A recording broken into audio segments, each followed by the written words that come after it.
Yo, what is going on, Cover One crew? Welcome back to the show. Hope everybody is good, man. Week number 8, we're talking start sit lineup advice. You guys know the drill. Midway point of the season, we are never done, never out. Even if you're hovering in that, bottom echelons of the standings, we could get you back. I'm telling you, hit that waiver, make a couple trades, and we could get back in the business. No bye weeks this week, which is a positive, but we do have some injuries to contend with, and we'll get you covered on the start sit. Y'all know the drill, man. Rapid fire, every team, every player. And I drop your questions in the comments. I'll definitely get back to y'all. But let's start with those Arizona Cardinals. Kyler Murray, they come off a good win. Him and Kyler Murray and a James Conner did very well. Everybody is starting to get extremely angry with a Marvin Harrison Jr. So right now, Kyler on the low-level risk. They're playing the Miami Dolphins. He's going to have to utilize his legs. They're playing in Miami, so that is cross-country travel. So we will see. Typically going west-east is not necessarily beneficial for the team visiting. So we'll see how it does go. I'm still got a low-level risk for Kyler. I think he's done enough. They're going to continue to figure this thing out, and eventually they will get a Marvin Harrison involved that much more. Right now it is a confidence issue, and it is a lack of scheme target issue for a Harrison, but low-level risk for Kyler. James Conner on the good upside. Simple fact, they're going to utilize him. I still got him on the mid-level to low-level. It's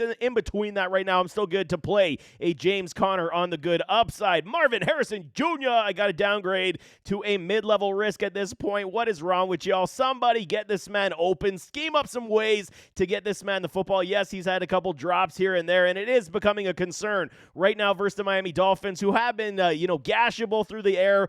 So far this season, it's still a mid-level risk. If you got better options, probably not because of where you drafted them, I would probably exercise that this week, but I don't dislike playing a Marvin Harrison as my wide receiver 3 because eventually they will get this thing figured out. Marvin is just too damn good in that respect. Michael Wilson on the low upside. It's definitely scheme and game plan dependent for a Michael Wilson. I'm looking elsewhere. Greg Dortch on the PPR floor, still not near enough to play outside of deeper leagues. And then a Trey McBride on the low-level TD upside. His week has got to come as well, and I think he finds his way into that end zone this week versus the Dolphins. Atlanta Falcons taking on the Tampa Bay Buccaneers. Kirko Chains has seen better days, and right now he's not looking the best, man. Coming off a very porous showing. Mid-level risk taking on the Tampa Bay Buccaneers. Even though the Bucs did lose Mike Evans, Chris Godwin, the offense is going to have to repivot into a different direction. Kirk Cousins definitely has got to showcase that he is better than what he's played the last 2 weeks. Now, and I don't know if it's going to come this week. The Buccaneers' front 7 is still very strong. Will come after him with the bum rush. Mid-level risk for a Kirk Cousins. I think there are better options this week. Bijan Robinson, 5 boom games on the season, 104 points.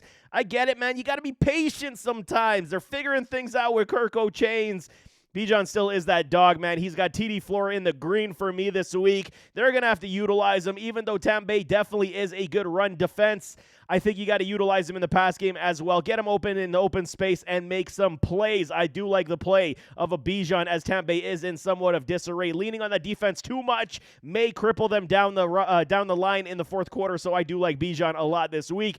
Likewise with a Drake London, 5 boom games. He's been killing it as well. Low-level risk, fire him up everywhere you got him. Darnell Mooney, balls to the walls. Mooney, it's not looking good right now. Last 2 games, it's been definitely underwhelming. He's got 3 booms on the season. Got to get back to that as well. I think that helped Kirko along the way a lot. So low floor on the mid-level for me. I would, caution it, but I don't dislike the start, especially if it is in your flex. Ray, say hey, Ray McLeod. We're not trusting it. And Kyle Pitts, good floor on the mid-level risk. He's been giving us the business on 4 boom games of late, and I do like what I see his utilization in this offense. I'm playing a Kyle Pitts this week. Baltimore Ravens taking on the Cleveland Brownies. Okay.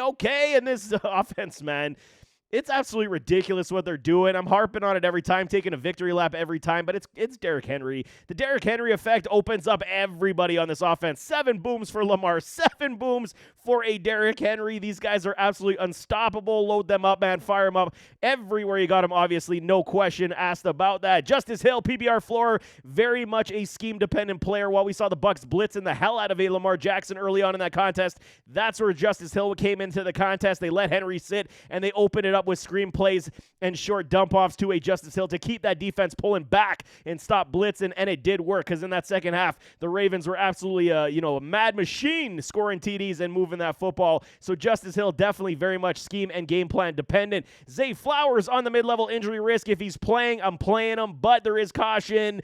in that sense where they could actually do something of a decoy role for Isaiah as well. You got to believe the coaching staff when they say it, much like I was talking about Puka Nacua on social media on the Thursday Night Football. A lot of people were saying, do I play Puka? Do I play? I said, if they're playing them, you play them, even on a snap count. You just got to play good players. It's how it works, right? So, I mean, Zay Flowers right now, just a cautionary tale. He could be something of a decoy because he did roll that ankle pretty good. I got him on the mid-level, and you know why I'm saying this? Because they found something good in a Rashad Bateman. Good upside on the low-level risk for me, man. His usage throughout the last 5 games has been very pleasant, and I think we can now play him comfortably in that flex option if you are dire need for wide receivers. He's definitely one of these guys. I mean, almost 70 points in a Lamar Jackson offense that couldn't support more than one wide receiver. I'm loving what I'm seeing from a Rashad Bateman right now. Very good upside. If I had to say who's got the better day, you got to almost bank on it that Rashad is going to have a better day than Zay based on the ankle injury. But if Zay comes off that injury report come game time, then it's obviously flipped to that degree where Zay is going to have the better day. High-level risk for Nelson Aguilar, not touching it. And who's back in the business is a Mark Andrews. TD upside on the mid-level risk, scoring TDs left, right, and center like the Andrews we do know. What did I say, man? This offense needs to go through Derrick Henry, Mark Andrews, and Zay Flowers, and everybody else will get their sprinkles and eat in this offense. But Lamar has played extremely well for these Baltimore Ravens. Buffalo Bills taking on the Seattle Seahawks in Seattle. Very interesting. And okay, big news, DK Metcalf on the doubtful, so this aids in the fact of the defense having a, something better to play with, give Josh Allen a little bit more opportunity potentially on the offensive side. I'm loading up Josh on a low-level risk. He's looked damn good, not turning the football over. Don't want to jinx the man. No interceptions just yet. Hopefully that does continue. He's, moving the football quite a bit around to everybody at this point. Very difficult. We got Amari Cooper sprinkled in the mix, which is very nice. Fire up Josh everywhere. He got him, obviously. Likewise with it, James Cook on the low-level risk. They're going to have to continue to run the football in Buffalo to keep this thing going, get that play-action pass, and you make Josh Allen's life that much easier. James Cook came off the toe. I want to say they kind of pulled him back, dialed it back just a little bit last week, but I think this week he's no worse for wear. Fire up James everywhere he got him. Ray Davis on the volume floor if Cook is running well and he's okay with that toe. Ray Davis gets a down tick for me. Amari Cooper on the mid-level risk. Keon Coleman, mid-level risk. Khalil Shakir, mid-level risk. It's very difficult to trust when you have a group of wide receivers like this, and Josh Allen definitely spreads the football around. If I'm going to say it right now, Amari Cooper, I'm going to say has, the downside to the rest of these guys where he's opening up room like we saw last week to a Keon Coleman. Positives for Keon. Khalil Shakir definitely has a very safe PPR floor where Amari Cooper still learning the playbook is why I say mid-level risk. He'll eventually get to that low level, but I think he does so much more than enough to bring coverage to his side, open up all these other guys. That's even a bigger part of why they wanted to make this trade, to open up guys like Keon and Khalil. I think that we can, at some point, basically start all these guys. Seattle's defense has not looked great, but it could be wet weather, so definitely temper the high-end expectations. I would say PPR upside for a Khalil is your safe bet, where Keon is likely your riskier play on the mid-level, and then a Cooper potentially TD upside once again. So that's kind of how I got it ranked right now. Mac Hollins on the high-level risk, and then TD dependencies now for a Dalton Kincaid. I want to see a little bit more. I'm every single week I'm saying it's going to be the week. It's going to be the week, and it just never hits that top-end high note, so mid-level risk for a Dalton Kincaid. Carolina Panthers taking on the Denver Broncos, and I should just skip over this entire evaluation because it's not good, man. Denver Broncos defense on a bad day is going to make Bryce Young feel the pain, and Andy Dalton, he gets into a car accident. He's got a thumb injury. He's sitting this week. Bryce Young playing high-level risk. Not touching it. Downgrades Chuba Hubbard to garbage time mid-level. Touchdown potential and maybe some yards. If Chuba breaks one, that's the only thing you're banking on. But against this defense that's not going to be afraid of the pass whatsoever, they're going to load up this box, and they're going to come after Bryce Young all freaking day. I do not like the play of Chuba Hubbard. If you do, you got to have some big kahunas to be playing that. I do not have those big kahunas this week to play Chuba, man. Xavier Legette, because we got Deontay Johnson dealing with an ankle injury. He is out. We will see how it does go. Legette is going to be your number one wide receiver in this contest, but how is that going to look with a Bryce Young? I got a mid-level PPR floor only in garbage time for Legette. Mingo, low floor, high-level risk. Jalen Coker, he did look good in that game that he did play. Caught himself, I believe it was 14 points. So he's a good rookie. I do like his game. He looked good in the Senior Bowl as well. So, I mean, high-level risk. I mean, we just can't trust any of it with a Bryce Young, just likewise with a Jatavion Sanders. Loved his game at Texas. It's just not supportive enough with a Bryce Young at this point. Fade most all Carolina Panthers. Chicago Bears taking on the Washington Commanders, the Commies. Okay, the NFL flexed this contest to be in a better time slot, and kudos to them because this should have been one of the best shows of the week. Unfortunately, we may not get to see what we wanted to see because Jaden Daniels is dealing with injury, but Caleb Williams, 3 boom games, coming off the bye week with a huge win in London. We'll see how they do. Will they come out the gates slow and rusty because they've had the bye week? Because typically when you see a young team building in the right direction, you want to see them continue to go, and then having that bye week, I think, came at the worst time for this team. So we'll see how they do come out the gates. I still got low-level risk for a Caleb Williams. He's looked good in these past 3 games, giving you 3 booms, moving this offense, and it's no coincidence to me that a DeAndre Swift has a good upside on the low-level risk because they're running the football, man. What have I told y'all? Rookie passers, youthful passers, run the football, give them safety blankets, and they'll start figuring it out if they got any ounce of talent. Caleb Williams is definitely figuring things out. Fire up Caleb, fire up DeAndre without even blinking, man. DJ Moore, low-level risk. I'm firing him up everywhere I got him as well. He is the primary in this offense.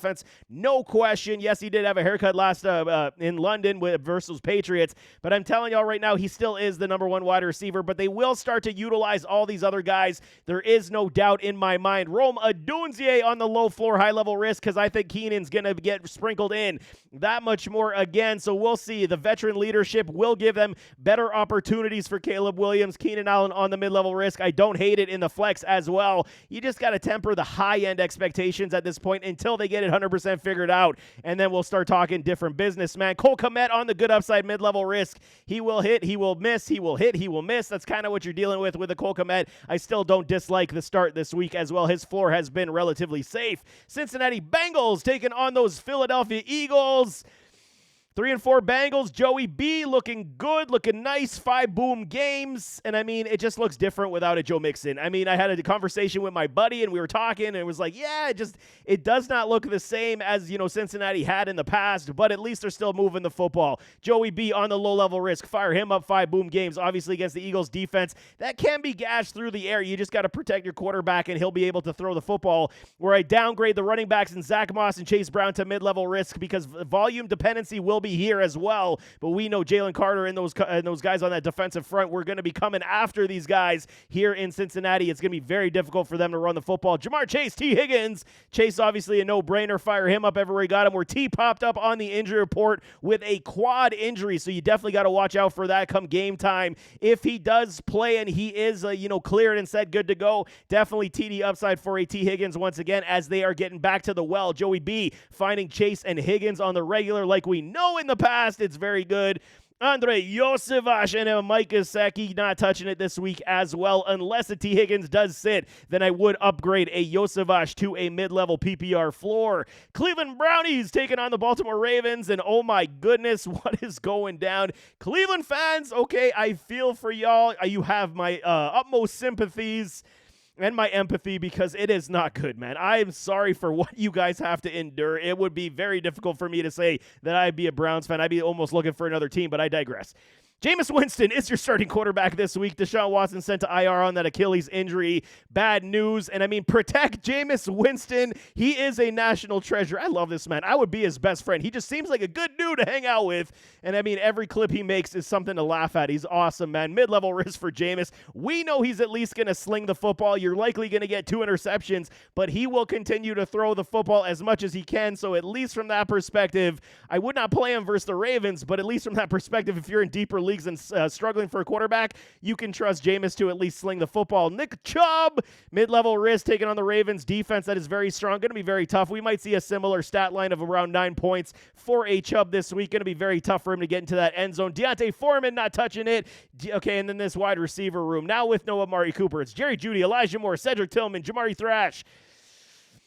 I don't want to do any of it. I'm sorry. I'm not going to lie to y'all, man. Jerry Jeudy, PPR floor on the mid-level, but it's not good. He's got nobody to help him out. Elijah Moore has seen better days. Cedric Tillman, okay, he had 14 points last week, so maybe there is some upside in that respect as well, but you're only going to get points in garbage time. So, I mean, you're basically throwing a dart at the dartboard to say who's going to give me the top-end point totals here, and it's very difficult to trust any of them. If you got better options, I totally suggest taking them. Where a David Njoku does have the PPR upside, where Jameis is going to sling the football, I think Njoku has a very big day because he's basically the only one they got on this team to fire him up. So unless Baltimore absolutely brackets a Njoku, I think we're safe for at least 10 points from a David Njoku. Dallas Cowboys taking on the 49ers on Sunday Night Football. Okay, Cowboys coming off the bye week, licking their chops, covering their wounds, because there was a ton of salt poured in there with those Detroit Lions killing them. But Dak Prescott, we'll see, man, taking on a hampered and injured San Francisco 49ers club in prime time. We got to say, the Dallas Cowboys do play better on the road than they do at home, so I fully expect a bounce back off a week off.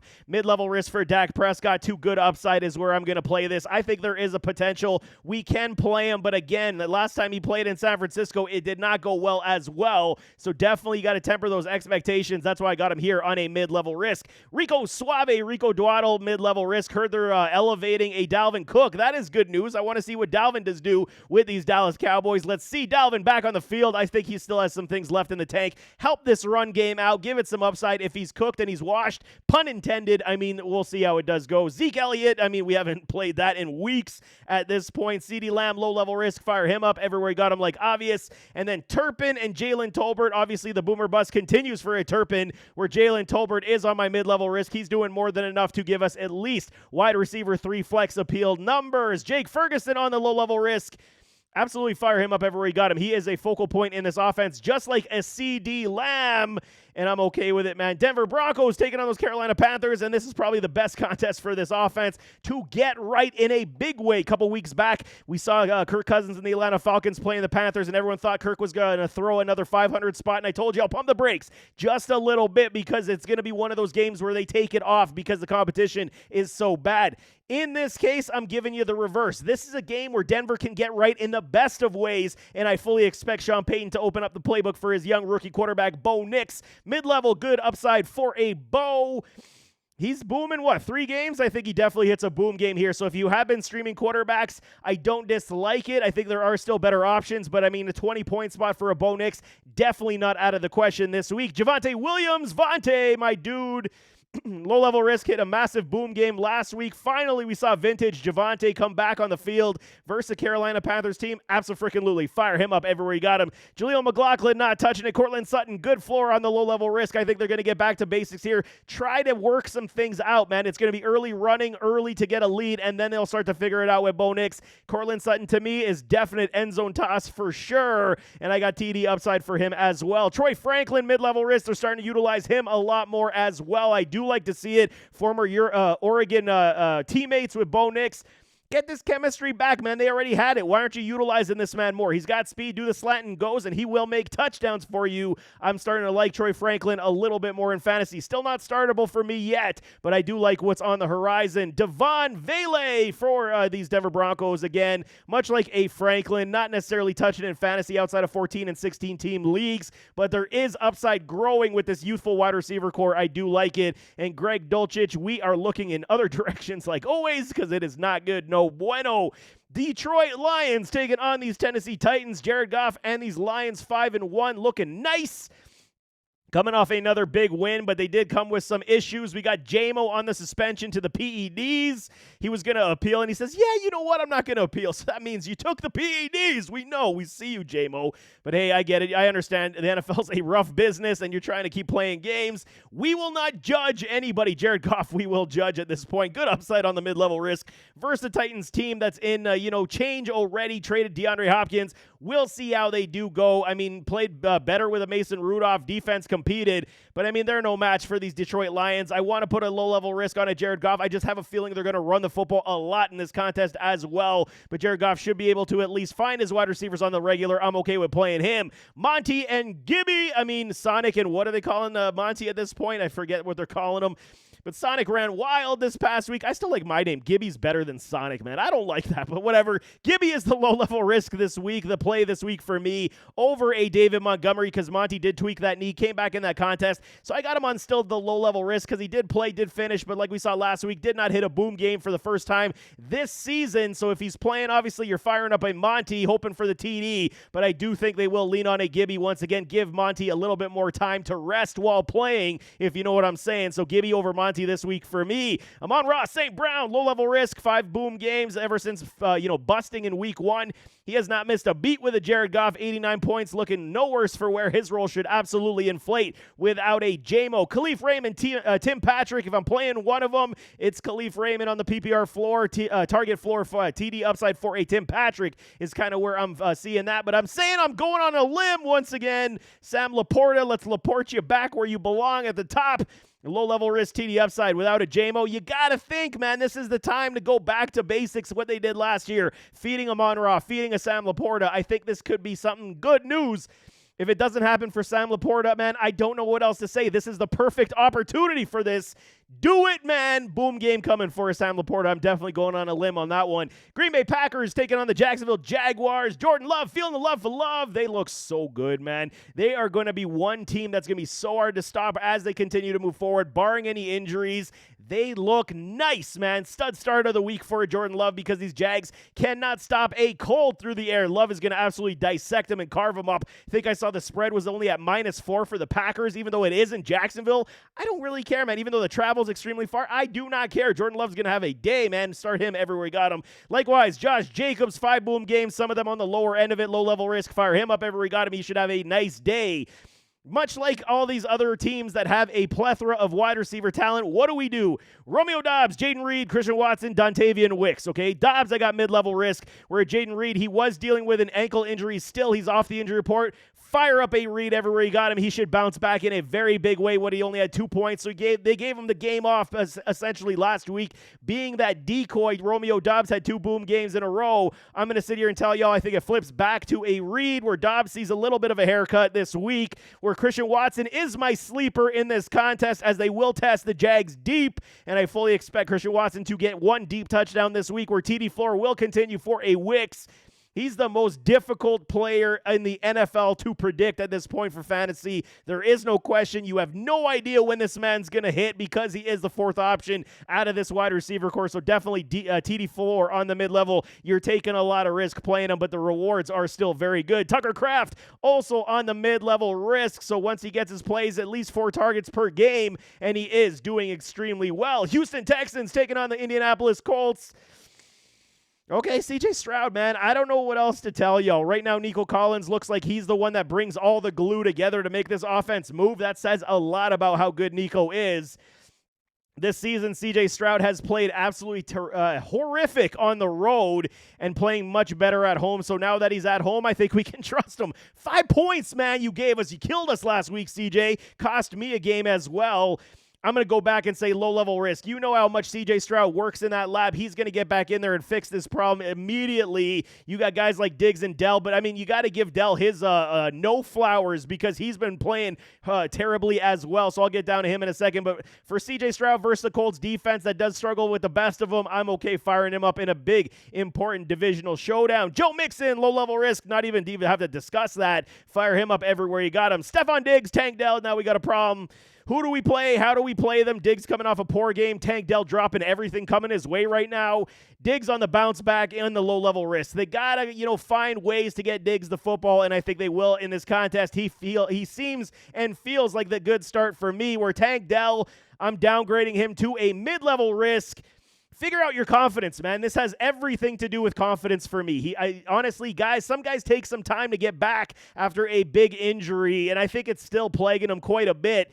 If I'm wrong, I'm wrong. But when I see him play on the field, he looks timid. He's not snagging that football. He's not attacking the football like he used to. Mid-level risk for me, it is a risk. So if you have better options, I'm thinking at this point, take it until we see otherwise. Robert Bobby Trees Woods, high-level risk. He's off the injury report. And then Dalton Schultz, low floor on the mid-level risk. Looking for better tight end options because he's only giving you like 4 points a week. Those Indianapolis Colts taking on the Houston Texans. A Rich can't hit the side of a barn, but at least they're winning football games. I guess that's important for a team. I mean, it's not going to carry you very far. Right now, A-Rich still has the rushing upside, but again, he's not even rushing as much anymore. He's, 8.2 points last week?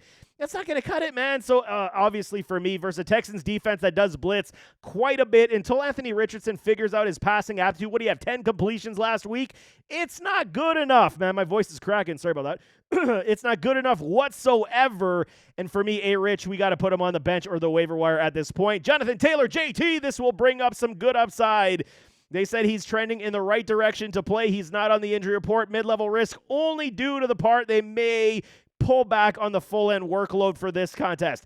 I still think the workload's going to be enough for JT to give us good points, potentially a boom game, but I mean temper the expectations for the high-end upside because we saw what happened last year when he came back from the high ankle, re-injured it, was placed on IR, and it was no good for us, man. Trey Sermon, volume floor, he could have a role like a Goodson as well to spell a Taylor from time to time, just not trusting it this week to start. Michael Pittman, Josh Downs, Alec Pierce, A.D. Mitchell. Again, here we find another team that has a multitude of wide receivers. What the hell do we do? And I mean, you downgrade everybody, like I said last week. Pittman, TD dependent. Josh Downs, PPR floor. Alec Pierce is your boomer bust. And then A.D. Mitchell, high risk. It's just not enough balls to go around. You got 10 completions. Each one gets one, and we're supposed to be okay with that? Like, I just can't do it, man. Basically fading everybody again this week. Pittman is probably your best option at this point with the TD upside because he's got the height and the mismatch appeal, where Josh Downs with a Flacco is the guy I know, just not working with an Anthony Richardson. And then Mo Cox, Mo problems, Mo Alley Cox, high-level risk. I mean, everything without Joe Flacco, it just does not, it looks flaccid. Let's just say it like that. It's definitely true. Jacksonville Jaguars taking on the Green Bay Packers. Okay, Trevor Lawrence, sunshine, you're doing all right, man. 3 boom games in a row. That's all we ask, man. Just continue to give us the points. Anywhere from that 16 to 20 points, I think we're okay with a Trevor Lawrence, and he has been providing recently of late, man. Tank Bigsby, for me, mid-level risk for a Trevor Lawrence before I get ahead of myself.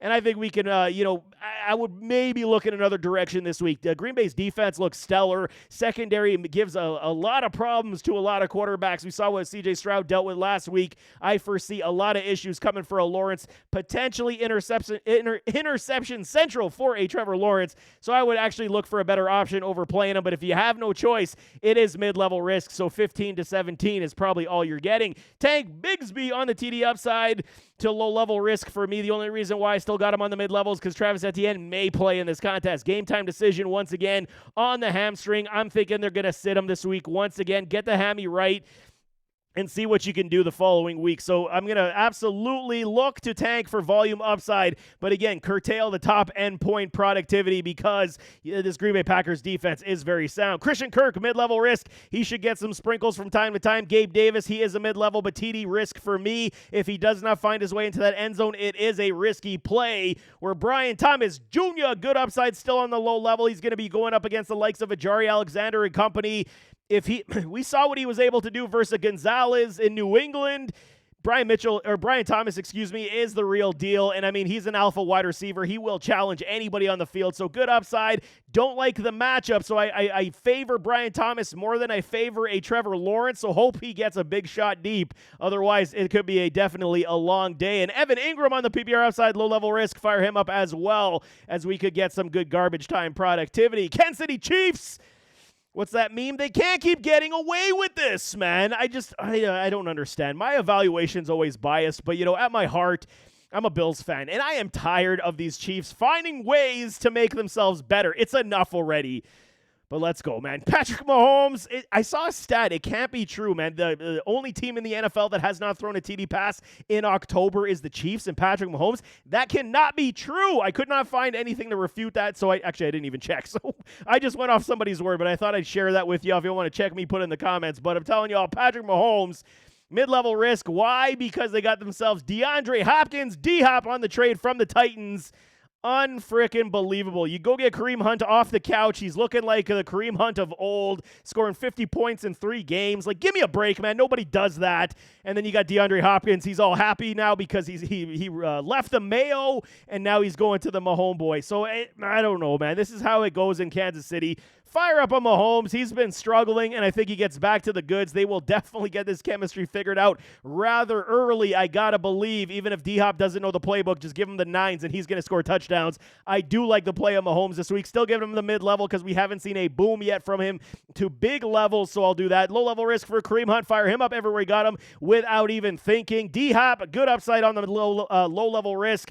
Excuse me. We saw Andy Reid already suggest he's going to take the Rashee Rice role. You see why I'm upset as a Bills fan, but for fantasy, it's going to be very good, man. Start DeAndre Hopkins. I'm okay with it. Xavier Worthy, TD upside on the mid-level risk. It is very much dependent on target share. We haven't seen that electric ability. I want to see more slants from this guy as well. More drags. Put him in the open field, see what he can do. Andy's not listening on that one yet. Where McCole Hardman, mid-level risk.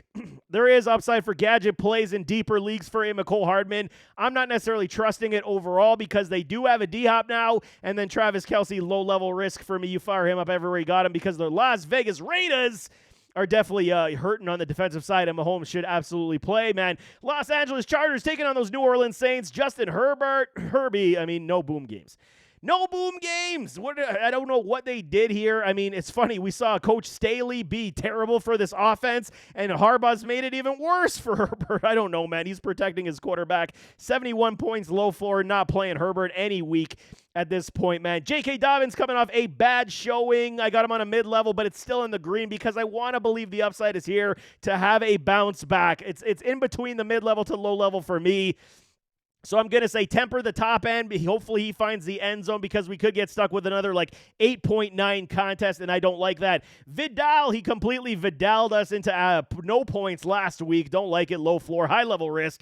And then this wide receiver room. We still got Ladd McConkey on an injury on the hip. He's questionable. Quentin Johnson, QJ, he's on the questionable with that ankle. Who knows if he's going to play. So PPR upside once again to a Josh Palmer, but it's not near enough. You're only getting 7 to 9 points out of him at this point. It's no good. High level risk. Quentin Johnston, injury risk, not touching that till we see him on the field. Ladd McConkey dropping passes. That's super unusual for him, Mr. Surehands. And then Will Disley on the injury report as well, but he is a mid-level risk because he had a decent game this past week. So get the running upside going. Feed your tight end.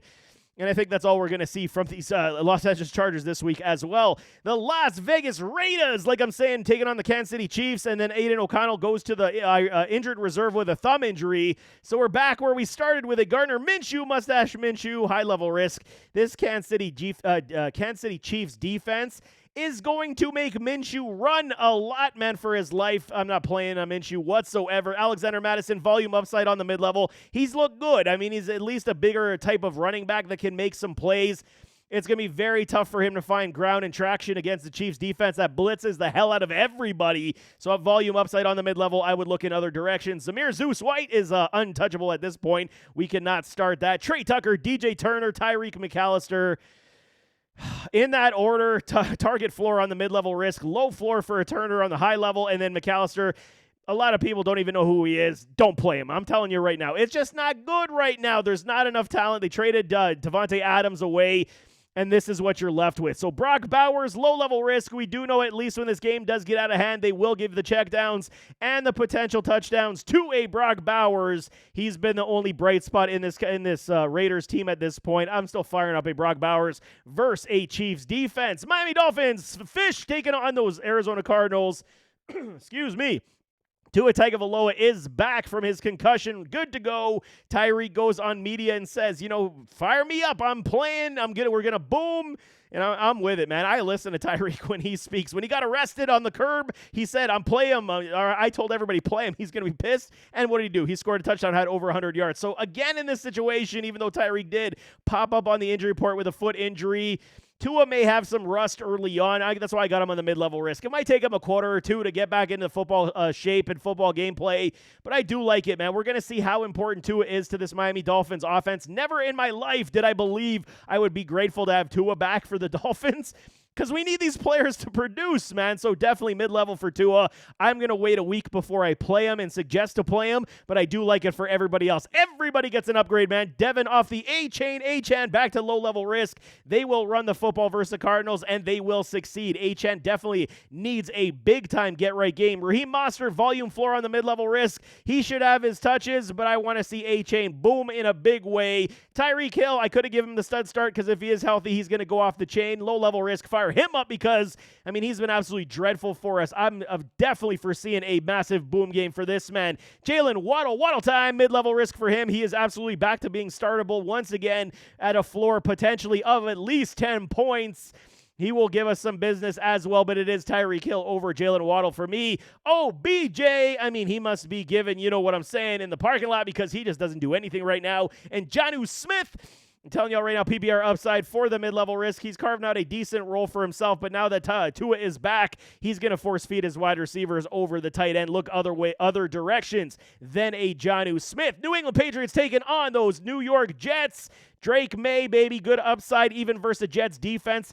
The Jets have not looked as good as they had last season, so that's why I'm very comfortable. Drake May is my guy. You guys know this. I've been preaching it. He will have his stumbles. He is a rookie. He is learning, but he's too good overall to, say that he's not going to produce.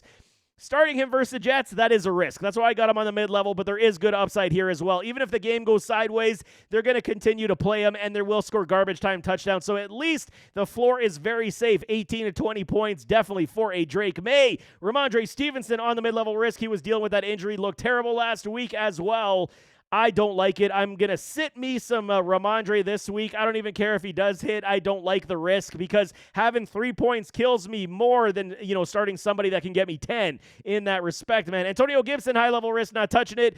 And again, the plethora of wide receivers, Kayshon Boutte, Kendrick Bourne, Demario Douglas, Pop Douglas, KJ Osborne. So Pop Douglas. So I got a gripe with you, Pop. I mean, okay, it wasn't his fault, but I'm still angry. Okay, I preached to everybody, start Pop, man. He's going to go off. First drive, what do you have? 2 for 14. I was like, this is wonderful, man. We're going to have a very good day. He ate some whatever food he had over there in London, and then he had the runs and had to leave the game. Like, what, man? Seriously, you absolutely crippled us this past week, Pop. I hope you're feeling better. I'm just giving you the gears, but I'm telling y'all, at this point, Pop Douglas would still be my best wide receiver on this team to play if we are playing him. He is good to go, hopefully, this week off the illness. 2 boom games, PPR upside. We saw how Drake was talking him up, saying you can't cover this man in a phone booth, and it is definitely true. He will feed him the football, so at minimum 5 receptions. If he does play a full game, definitely on the horizon. It's Douglas over everybody. Then I would go Boutte, Bourne, Boutte,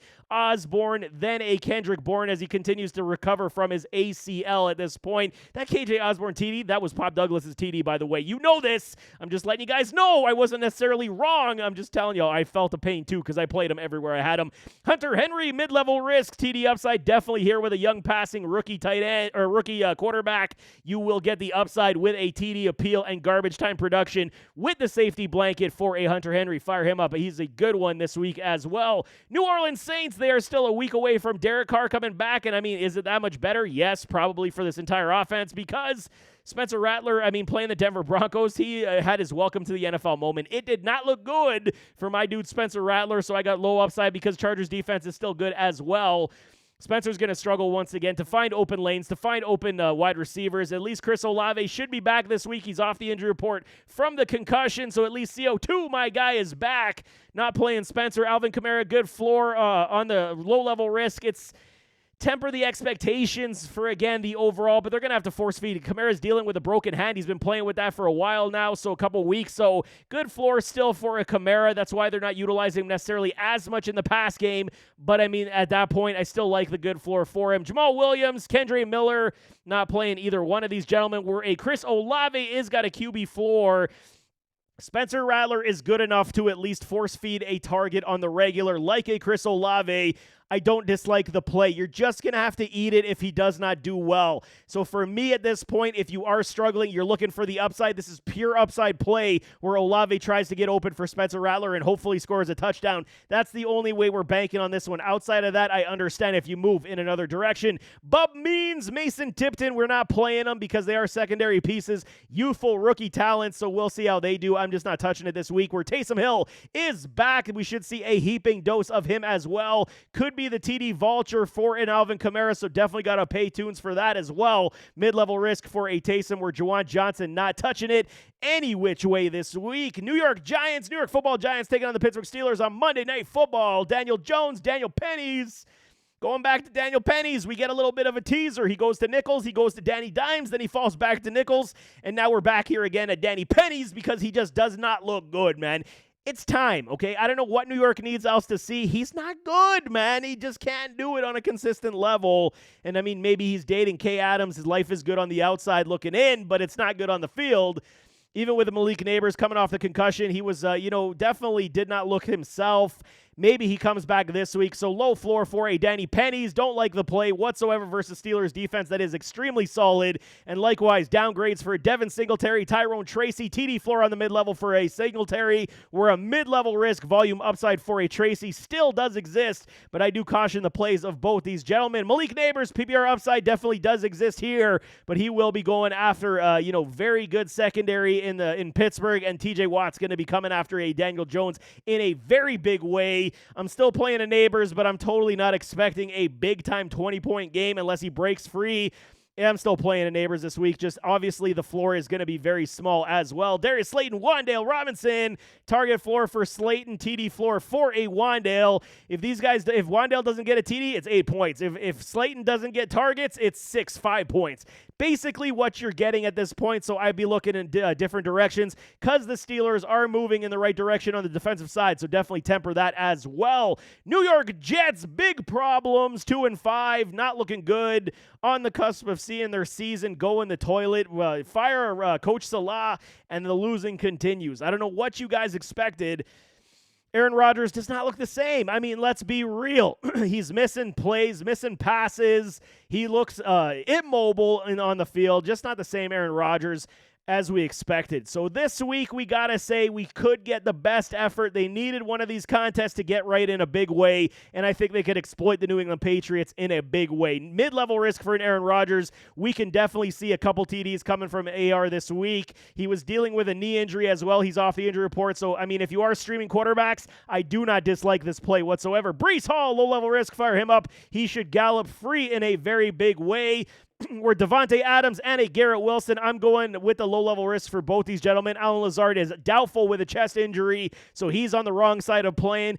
Devontae and Garrett will absolutely be the 1-2 punch in this offense, and you got to believe that Aaron Rodgers is going to do everything he can to force feed these guys versus the New England Patriots. Gonzo's got to take one of them, so the other one's going to get open, and at this point, I want to say Gonzo's going to take a Garrett, so Devontae could have a very big day. Fire both these guys up everywhere you got him. Mike Williams takes over for Allen Lazard, low floor, not touching it, and Ty Conklin, he's a risk, but he does have a PPR floor from time to time. Philadelphia Eagles taking on the Cincinnati Bengals.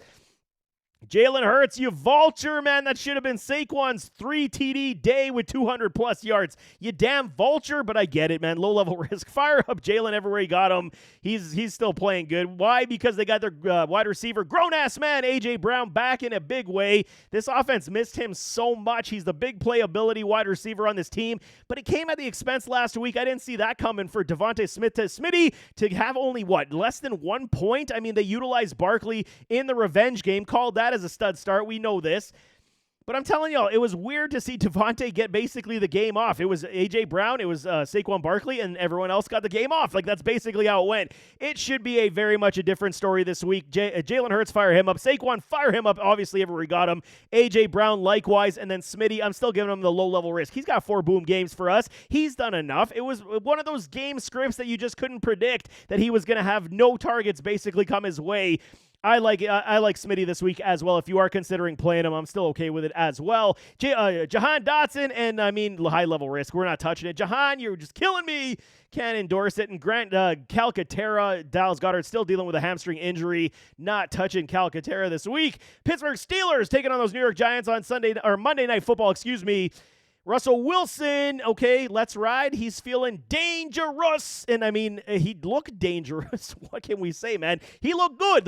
He shook the rust off very quick in that first quarter and looked good in that second half.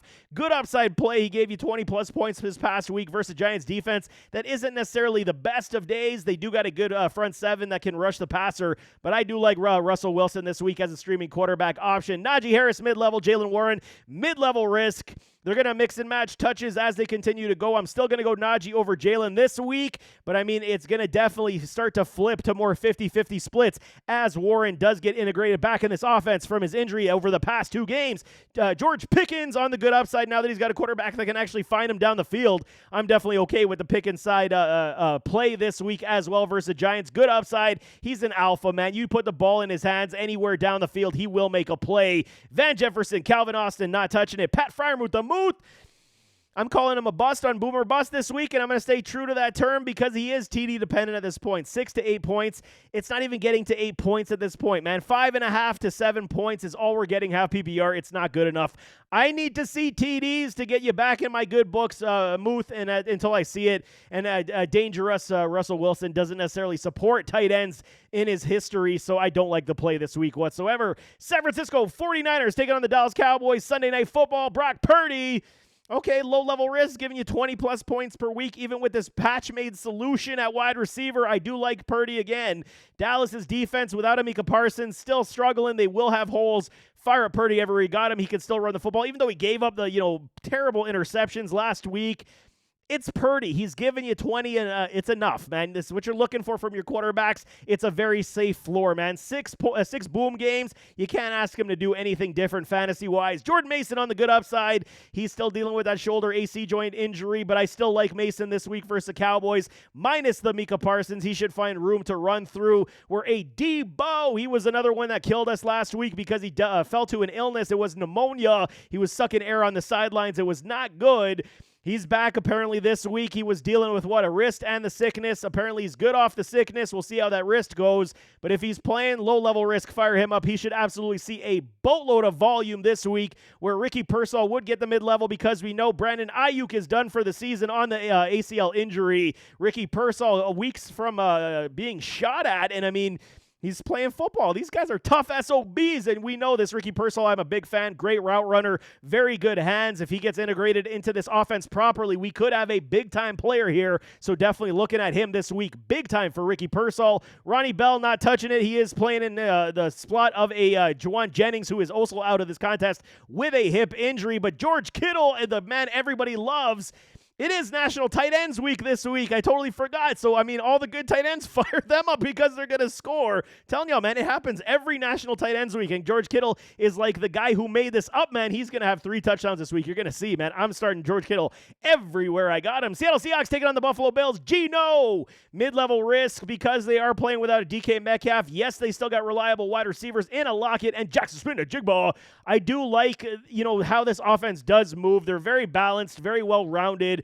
No DK Metcalf is a huge loss for this team as the Buffalo Bills. Yes, they have their own injuries. No Bernard. Should be big-time problems, especially on the run game. They lost one of their defensive linemen, Carter, as well. So get ready for a heaping of Kenneth Walker III this week. Low-level risk. Fire up Kenny in a big way. We could almost say a stud start because the Bills have been gashed on the ground quite a bit. They are still the bend but don't break, but they give up a lot of yards to these running backs. Geno on the mid-level risk.